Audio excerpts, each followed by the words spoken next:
ಯಾವ ರೀತಿ ಮಾತಾಡ್ತಾರೆ ಅಂತ ನನಗೂ ಅರ್ಥ ಆಗಲಿಲ್ಲ.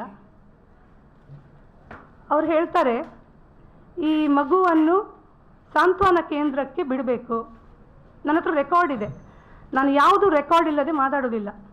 ಈ ಮೀಡಿಯೇಟರ್ಸ್ ಯಾರಿದ್ದಾರೆ, ಏನು ಮಾತಾಡಿದ್ದಾರೆ, ಅದರ ರೆಕಾರ್ಡ್ ನನ್ನ ಹತ್ರ ಇದೆ. ಅದು ನೆಕ್ಸ್ಟ್ ನಾನು ರಿಲೀಸ್ ಮಾಡ್ತೇನೆ.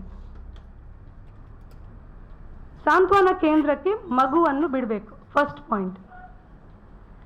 ಸೆಕೆಂಡ್ ಪಾಯಿಂಟ್ ಏನಂದರೆ, ಈ ಹುಡುಗಿಯನ್ನು ಅದರ ನಂತರ ಅವನು ಮದುವೆ ಆಗ್ತಾನಂತೆ. ಥರ್ಡ್ ಪಾಯಿಂಟ್ ಏನಂದರೆ, ಮದುವೆ ಆದ ಮೇಲೆ ಡೈವೋರ್ಸ್ ಕೊಡ್ತಾನಂತೆ ಇಮಿಡಿಯೇಟ್. 50 ಲಕ್ಷ ರೂಪಾಯಿ ಪರಿಹಾರ ಕೊಡ್ತಾನಂತೆ. ಅವನ ಕೇಸನ್ನು ಮದುವೆ ಆಗುವ ಮೊದಲು ಡಿಸ್ಪೋಸ್ ಮಾಡಬೇಕಂತೆ. ಸೊ ಇದು ಯಾವ ರೀತಿಯ ನ್ಯಾಯ ಅಂತ ಗೊತ್ತಿಲ್ಲ. ದುಡ್ಡು ಯಾರು ಕೇಳ್ತಾ ಇದ್ದಾರೆ ಅಂತಲೂ ಗೊತ್ತಿಲ್ಲ. ನಮಿತನಿಗಾಗಲಿ ಪೂಜಳಿಗಾಗಲಿ ಅವರ ಕುಟುಂಬಕ್ಕೆ ಇವರ ಈ ದುಡ್ಡು ಅಗತ್ಯ ಇಲ್ಲ. 50 ಲಕ್ಷ 8 ಲಕ್ಷ ಮಗುವಿದು ವ್ಯಾಲ್ಯೂ ಅವರ ಪ್ರಕಾರ. 50 ಲಕ್ಷ ಈಗ ಇವರಿಬ್ಬರದ್ದು, ಈಗ ಇಷ್ಟೆಲ್ಲ ಹೋರಾಟ ಗಲಾಟೆ ಎಲ್ಲ ಆಗ್ತಾ ಇದೆ, 50 ಲಕ್ಷ ರೂಪಾಯಿ ಅವರು ಕೊಡ್ತಾರಂತೆ. ಈ ಸಂದರ್ಭದಲ್ಲಿ ನಾನೊಂದು ಮಾತನ್ನು ಹೇಳಲಿಕ್ಕೆ ಇಚ್ಛಿಸ್ತೇನೆ. 50 ಲಕ್ಷ ರೂಪಾಯಿ ನಾನು ಕೃಷ್ಣಜೇವರಾವ್ ಜಗನ್ನಿವಾಸ ರಾವ್ಗೆ ಕೊಡ್ತೇನೆ. ಮದುವೆ ಆಗಲಿ, ನಮಿತನ ಮನೆಗೆ ಅವನು ಮನೆ ಅಳಿಯಾಗಿ ಬರಲಿ.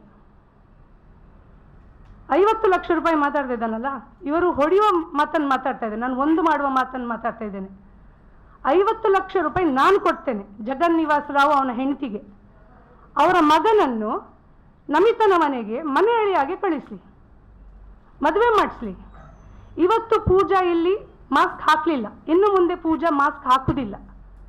ಒಂದು ಹೆಣ್ಣಿಗೆ ಈ ಸಮಾಜದಲ್ಲಿ ಬದುಕುವ ಹಕ್ಕಿದೆ. ಕಾನೂನು ರೀತಿಯಾಗಿ ಏನೆಲ್ಲ ಆಗಬೇಕು ಅದು ಖಂಡಿತ ಆಗೇ ಆಗ್ತದೆ. ಆದರೆ ಸಾಮಾಜಿಕ ನ್ಯಾಯ ಅಂತ ಹೇಳುವಂಥದ್ದು ಒಂದಿದೆ, ಸಾಮಾಜಿಕ ನ್ಯಾಯ ಅನ್ನೋದು ಒಂದಿದೆ. ಕಾನೂನಲ್ಲಿ ಏನಾಗ್ತದೆ ಅಂತ ನಾನು ನಿಮಗೆ ಹೇಳ್ತೇನೆ. ನೆಕ್ಸ್ಟ್ ಈಗ ನಮ್ಮ ಮೇಲೆ ಸ್ಟೇ ತರ್ಬೋದು, ನಾವಿನ್ನು ಮುಂದೆ ಮಾತಾಡಬಾರ್ದು ಅಂತೇಳಿ. ನಾನು ಜೈಲು ಹೋಗ್ಲಿಕ್ಕೂ ರೆಡಿ, ನಮಿತಾನೂ ರೆಡಿ, ಪೂಜಾ ಸಹ ರೆಡಿ. ಲೈಫ್ ಅವ್ರದ್ದು ಬರ್ಬಾದಾಗಿ ಆಗಿದೆ, ಅವರೊಟ್ಟಿಗೆ ನಾವು ನಿಲ್ಲಬೇಕಷ್ಟೇ. ನಾನು ನಿಲ್ತೇನೆ. ಸ್ಟೇಟ್ ಅಂದರೆ ಹೇಗೆ ವೇಕೇಟ್ ಮಾಡಬೇಕು ಅಂತಲೂ ಗೊತ್ತಿದೆ. ಈಗ ಮದುವೆ ಆಗೋದಿಲ್ಲಲ್ಲ, ಬೇಲ್ ಕ್ಯಾನ್ಸಲ್ ಮಾಡ್ತೇವೆ, ಸೆಕೆಂಡ್ ಸ್ಟೆಪ್. ಪ್ರಭಾಕರ್ ಭಟ್ರು ಎಲ್ಲ ಕಡೆ ಹೇಳ್ತಾರೆ ಹಿಂದೂಗಳು ಮಕ್ಕಳು ಮಾಡಿ ಅಂತ. ಅವ್ರು ಇದನ್ನು ಹೇಳಲಿಲ್ಲ, ಮದುವೆ ಆಗಿ ಮಕ್ಕಳು ಮಾಡಿ ಅಂತ ಹೇಳಲಿಲ್ಲ. ಹಾಗಾಗಿ 24 ತಾರೀಕು ಜನವರಿಯಲ್ಲಿ ಕಲ್ಲಡ್ಕದಲ್ಲಿ ನಾವು ನಾಮಕರಣ ಶಾಸ್ತ್ರವನ್ನು ಇಟ್ಕೊಂಡಿದ್ದೇವೆ.